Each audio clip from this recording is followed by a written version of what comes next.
This stuff here is pricey and it's only been getting more expensive. But did you know you can make your own potting mix or bagged compost cheaply?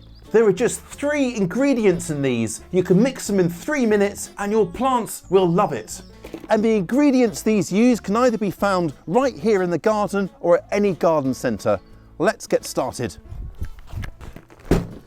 But first, let's have a look at our standard sort of bag of all-purpose potting mix or multi-purpose compost. This bag cost me £8, which is around $10 US, and at 40 litres in volume, that works out at a princely sum of 25 cents or 20 pence per litre, and that soon adds up when you're filling up something like this. So today we're going to look at 3 potting mixes that work out considerably cheaper. In the spirit of saving a pretty penny, let's start with the cheapest mix of them all. A general purpose potting mix ideal for those on a strict budget and suggested by none other than the Royal Horticultural Society.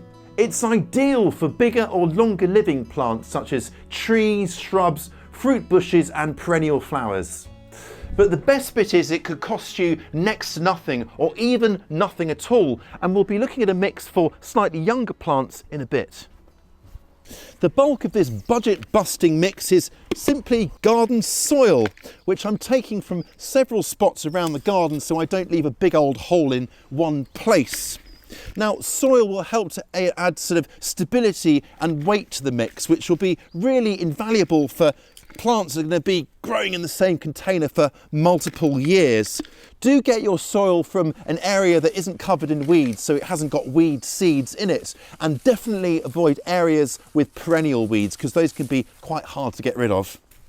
If you happen to have any molehills like this, by the way, well, lucky you. This has got a beautifully crumbly texture, which is absolutely perfect for potting soils. Those moles have only gone and sifted the soil for you. What obliging fellows they are. And then to add some nutrients, open things up a bit and create the best possible structure, I'll be adding some sort of organic matter. That could be garden-made leaf mould, well-rotted manure, or in this case, some garden compost. And then I've also got some grit. More on that in a moment. At the very basic level, we really only need garden soil and our organic matter, compost in this instance. And I go for a ratio of 7 parts soil to 3 parts of our organic matter.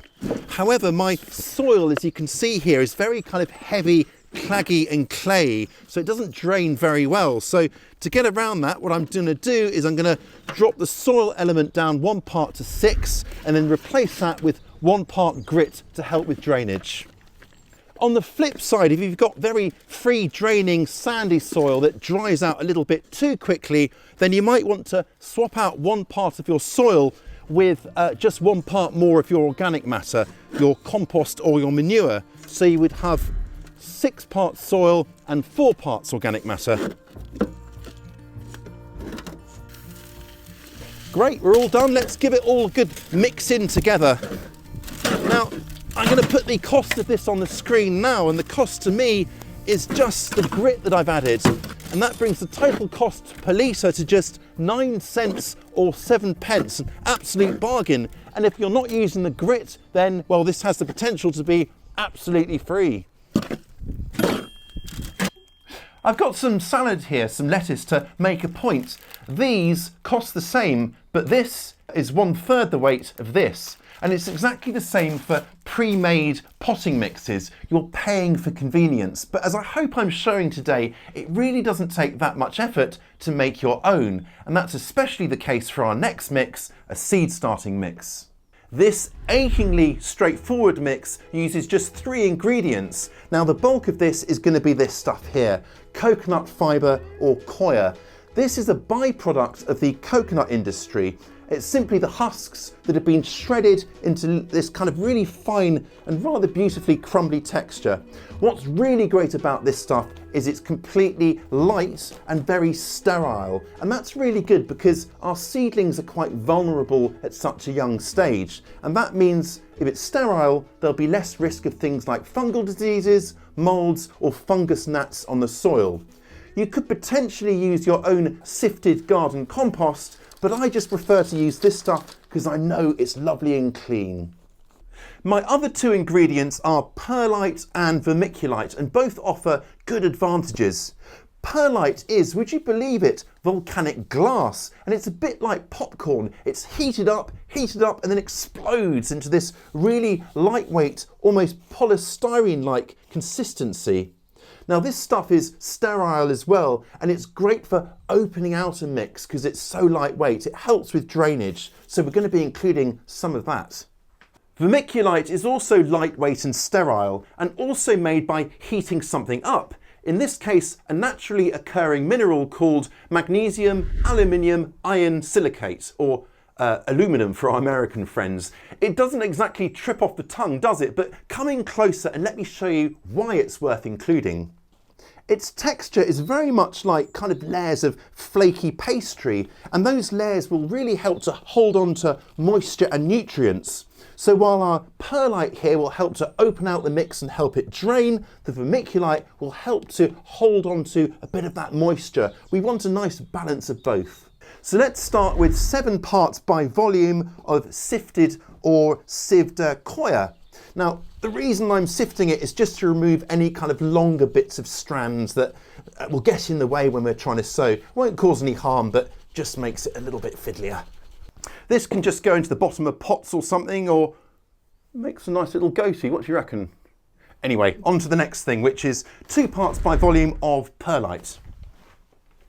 Now, perlite can throw out a bit of dust, and we don't want to be breathing that in. So if you're mixing small amounts, just breathe away like that, or just put on a mask just to be on the safe side.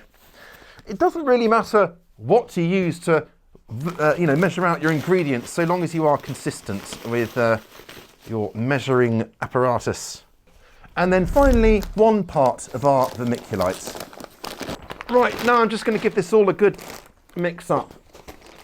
Now, if you're mixing bigger batches and you don't want to spill anything, you can find it easier just to put this into like a big bucket or something, or wheelbarrow, for example, and give it a good stir that way. Makes it a bit easier. But this small batch, it's fine on the table like this, and it's already coming together, look. Oh, this is just like cooking a perfect pie. The total cost for this mix is summarised here. Now this works out a lot cheaper than your average seed starting mix or seed compost, and yet it doesn't scrimp on any of the good stuff, the vermiculite and perlite, which makes it, in my humble opinion, a genuinely superior product. So next up is my all-purpose potting mix. Now there are several ways you can approach this. I'm going to be using a mix that makes use of garden compost and then adds a few goodies as well for extra nutrition to really help support plants, whether those be young seedlings, young plants, or indeed veggies, and it'll help to support them for longer. So let's start with our garden compost, which I'm just going to sift to give a nice finer texture. Any kind of lumpy bits or woody bits that are left can either be put into the bottom of a bigger pot before filling it, or just thrown back onto the compost heap to carry on degrading. So I've got 2 parts garden compost in my barrow, and now it's in with 2 parts of the coconut coir fibre stuff here, and I'm just giving it another sift as well. I tell you what, on a slightly chilly day, all this kind of shaking around like this doesn't half warm you up. And then finally 1 part perlite. So just to reiterate, we've got 2 parts compost, 2 parts coir, and 1 part perlite. Now I'm not going to bother adding any vermiculite because the compost on here will do a really good job of holding on to moisture. The perlite here is going to add good drainage, and that compost is full of nutrients, really rich stuff. But I'm going to add a few more little treats to this to really supercharge it. So first up is this stuff. It's volcanic rock dust, otherwise known as azomite. This stuff will really help to encourage microbial life in our mix, and it's a good source of trace elements and minerals.